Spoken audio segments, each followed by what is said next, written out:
My name is Joseph McDaniel, and I'm an Arizona bankruptcy attorney.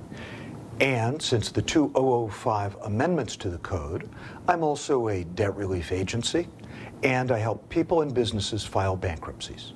Today, I answer the musical question, do they want my comic books? Do they want my Beanie Babies? Do they want my Xbox? What kind of monster is the bankruptcy trustee in my case? The bankruptcy trustee in your Chapter 7 bankruptcy case is not a monster. The trustee is an overworked, underpaid, underappreciated fiduciary for creditors, and generally a very nice person. And the bankruptcy trustee in Arizona and elsewhere is charged with identifying your non-exempt assets in a Chapter 7 case and liquidating them to generate money to pay creditors. However, there are thresholds below which the trustee doesn't normally want to go. I've heard the number $800 bandied about. That is, if all of the non-exempt assets in your case will generate, after cost of sales, less than $800, the bankruptcy trustee probably doesn't want to waste a lot of time on the case and will designate it a no-asset case, and that case will be closed in a year or two.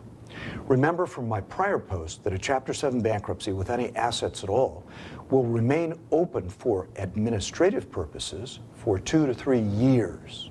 Seriously. If the non-exempt assets in your case will generate more than $800 or so, the trustee wants to sell them. The first and most logical buyer for your non-exempt assets is you. That may seem a little strange, but unfortunately that's just too bad. Sometimes in a bankruptcy case, if you want to keep some stuff, you have to pay the trustee to buy back your own stuff.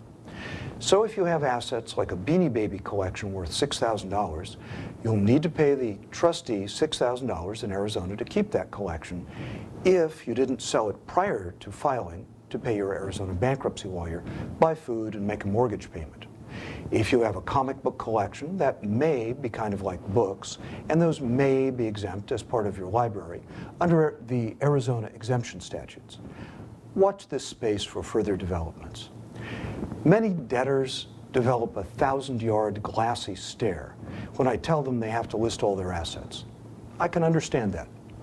They've worked hard to get their head around the idea of filing a bankruptcy, and now it's also a bunch of work.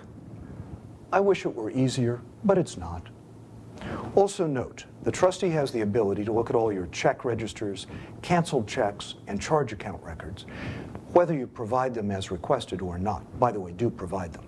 So don't even think about failing to list assets in your case. Your lawyer can't save you if you don't list all your assets and all your creditors accurately and completely. And it gets worse.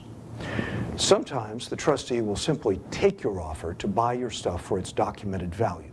That is, for instance, Beanie Babies have a clear value, easier to determine than the value of an engagement ring.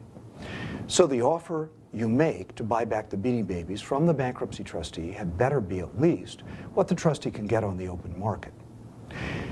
Sometimes the trustee will want to auction your stuff with your bid as the starting bid. That's a pain in the behind, yes? The only thing worse is paying those darn creditors. Thank you very much.